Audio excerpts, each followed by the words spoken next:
miren hermano, pero la Biblia dice que la paga del pecado es muerte. Y por eso no podemos callar. Está bien, debemos respetarnos y amarnos, y la decisión es de cada persona. Pero yo no puedo callar. Yo no puedo dejar de anunciar el mensaje de salvación. Si todos nos quedamos acomodados en el pecado, todos, hermano, además de recibir la muerte física, además de experimentar desgracias y llanto, sufrimiento, porque el pecado causa desgracia en la familia. Los hogares se deterioran, los matrimonios se destruyen, las finanzas se van abajo, un montón de cosas, la salud se pierde, pero no solo eso, al final las almas van al infierno. Y quiero decirles que el pecado ya ha llevado a muchos al infierno, y en este momento muchos están lamentándose. Eso es lo que produce el pecado. Siempre recuerdo esto y trato de compartirlo. El camino del pecado es el camino de perderlo todo. Usted pierde todo. El camino del pecado es el camino de la muerte, es el camino de perder todo. Usted pierde su integridad, usted pierde todo. Eso es lo que hace el pecado. Entonces, muchos están en una situación así difícil. Hoy están soportando las consecuencias de su pecado, y quizá un mensaje o una invitación de Dios a salir de ahí, quizá recibir una instrucción de Dios cómo vencer el pecado, puede ayudarles a experimentar una vida diferente. Yo creo en el poder de Dios. Yo creo en el poder del Evangelio. El poder del Evangelio es grande, es inmenso. La Escritura describe el Evangelio como el poder de Dios para salvación. ¿Cuántas personas hoy han sido cambiadas por el poder de Dios? Dios tiene el poder. Dios tiene esa capacidad de transformar nuestra vida, de revertir cualquier daño, de cambiar toda desgracia o toda maldición en bendición. Dios tiene esa capacidad. Entonces hablamos de la causa de la culpa. ¿Es el qué dijimos? El pecado. Las consecuencias del pecado es la muerte física y espiritual. Son las desgracias que diariamente tenemos que enfrentar por desobedecer la palabra de Dios, las instrucciones de Dios. Nos va mal muchas veces porque no estamos haciendo lo que Dios nos dice. Pero eso no es todo, nos lleva al infierno. Muchos ya no tienen esperanza, muchos ya no tienen oportunidad más, la desperdiciaron.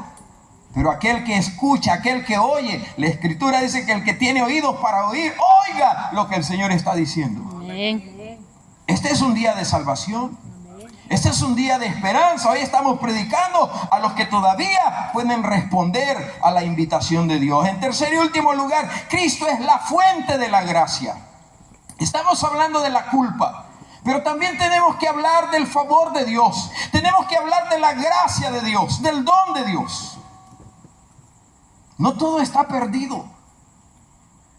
El diablo nos ha dañado, nos ha robado, y hay cosas que ya no se van a poder recuperar.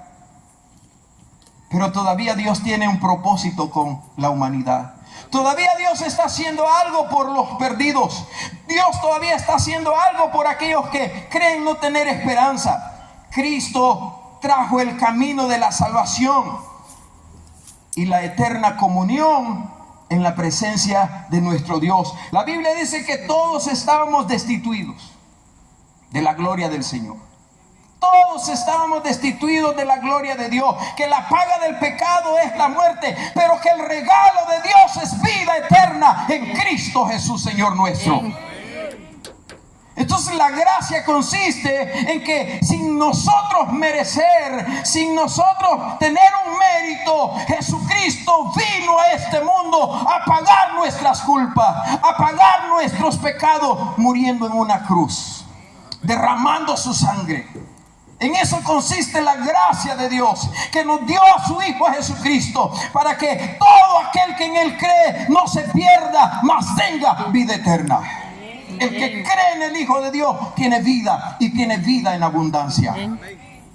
Esa es la gracia de Dios, el favor de Dios. Dios no quiere que ninguno se pierda. Dios dice que quiere que todos procedamos al arrepentimiento. La muerte de Cristo pagó el precio de todos nosotros. Solo tenemos que recibir por fe ese regalo, ese favor.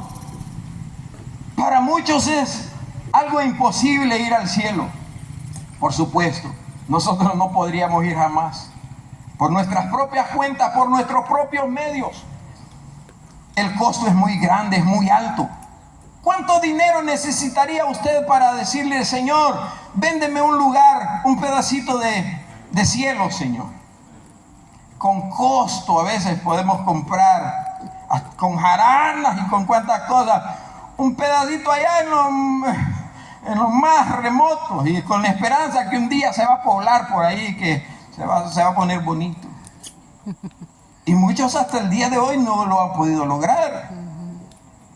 Imagínese usted comprar un pedacito de cielo. ¿Cuánto cree que puede costar? ¿Cuánto dinero necesitaría? Pero otra cosa, a ese lugar, al cielo, bueno, nadie puede ir sin requisitos. Al cielo no se puede ir así nomás. No tiene ni el dinero y tampoco tiene los requisitos para estar en ese lugar, porque ese lugar es santo. Santo, santo. Ahí no hay injusticia, ahí no hay maldad, ahí no hay nada que realmente sea fuera de la voluntad de Dios, que sea fuera de lo recto, de lo honesto, de lo santo. Y si nosotros todos somos pecadores, ¿cómo podríamos ir a ese lugar entonces? ¿Cómo? ¿Con qué valor nos presentaríamos y decirle, Señor, yo quiero vivir aquí en el cielo? Pero esa es la gracia de Dios. Ese es el favor de Dios, que sin merecerlo, la Biblia nos dice que el Señor nos preparó un lugar allá en el cielo. En Juan 14:1 dice, no se turbe vuestro corazón. Creéis en Dios, creed también en mí. En la casa de mi Padre muchas moradas hay. Eso es hermoso, hermano, eso es maravilloso. No me cuesta dinero, cuesta algo más valioso, cuesta algo más hermoso: la sangre que Cristo vertió en la cruz del Calvario. Ese es el costo, la vida de Jesús. Eso es la gracia de Dios. El que escoge recibir el regalo de Dios puede estar seguro de tener la vida eterna. El que escoge el regalo de Dios, el que recibe el regalo de Dios, debe estar seguro que vivirá eternamente con Dios en los cielos. No lo merecemos, pero esa es la gracia. En eso consiste la gracia de Dios. Estamos hablando hoy ¿de qué dijimos? De la culpa, pero estamos hablando de la gracia de Dios. Ese es nuestro mensaje en esta noche. No hay manera de vencer la caída de Adán. No hay manera de vencer nuestra caída. Toda la raza humana está caída delante de Dios. No hay manera excepto por Cristo Jesús. ¿Por qué? A través de Cristo. La Biblia dice que Él es el único camino.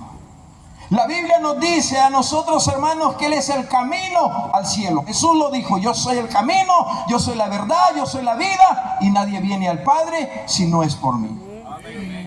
¿Por qué en Cristo? Porque Jesús venció a la muerte. El poder de la muerte ya no está con nosotros, pastor. ¿Y será que entonces que si recibimos a Jesús ya no nos vamos a morir? Mire, las consecuencias del pecado muchas veces son inevitables, pero lo que Dios hace es grandioso. El pecado aún tiene o mora o se mueve entre nosotros, pero gloria a Dios, hermanos, porque el poder del pecado se le fue quitado. ¿Y eso lo logró quién? Jesucristo. El poder de la muerte ya fue quitado. ¿Cuántos creen que Dios ha perdonado nuestras culpas, nuestros pecados? ¿O a cuántos el Señor se los ha perdonado? Amén. Gloria a Dios por eso. ¿Cuántos creen que la muerte ya no es un problema? Amén. ¿Qué decía Pablo? Para mí el vivir es Cristo y el morir es ganancia. Tanto que Jesús dijo, yo soy la resurrección y la vida, y el que cree en mí, aunque esté muerto, vivirá. Es la única manera. No hay momento, hermanos, de tratar el daño de la caída de Adán, excepto a través de la gracia de Dios, recibiendo el regalo de Dios. No hay otra manera, no hay otra forma. No es la religión, no es la iglesia, no son las buenas obras, no es nada de eso, es el favor de Dios. Efesios 2:8 dice, porque por gracia sois salvos por medio de la fe. Esto no es de ustedes, dice Pablo. Este es un don de Dios, es un regalo de Dios. No es por las obras para que nadie se gloríe. Es un regalo de Dios. Y usted puede hacer con ese regalo dos cosas: tomarlo o rechazarlo. Solo le recuerdo, la culpa estará todavía en su corazón. Solo le recuerdo, las consecuencias siguen firmes. Y de esas no se escapará, al menos que reciba la gracia de Dios, el favor de Dios. Al menos que le diga, Señor, acepto tu perdón. En eso consiste la gracia de Dios, en que le digamos, Señor, perdóname. ¿Y qué dice la Escritura cuando nosotros nos arrepentimos? ¿Qué dice la Escritura cuando qué hacemos o qué se hace cuando uno se humilla? ¿Qué hace Dios? Dice 1 Juan 1:9, si confesamos nuestros pecados, Él es fiel y justo para perdonar nuestros pecados y limpiarnos de toda maldad. Dios no se acordará más de nuestros pecados. Él llevará toda nuestra maldad. Pero eso es solo si aceptamos su gracia, si aceptamos su regalo, si aceptamos su perdón, si creemos que Él tiene ese suficiente amor para perdonarnos. Creo que fue hermano Nelson, no sé quién dijo que es difícil para nosotros, se nos hace más difícil a nosotros perdonar a una persona. Creo que él fue quien dijo esto, no sé, un día de esto estaba diciendo eso. Qué difícil se nos hace a nosotros perdonar a una persona, aunque nos pida perdón. Y yo he escuchado a gente decir, nunca te voy a perdonar. Entonces es más fácil que perdone Dios y no nosotros, ¿verdad? Pero Dios sí lo hace, si venimos humillados y quebrantados. Amén. Yo quiero pedirles de estar de pie por un momento. No creo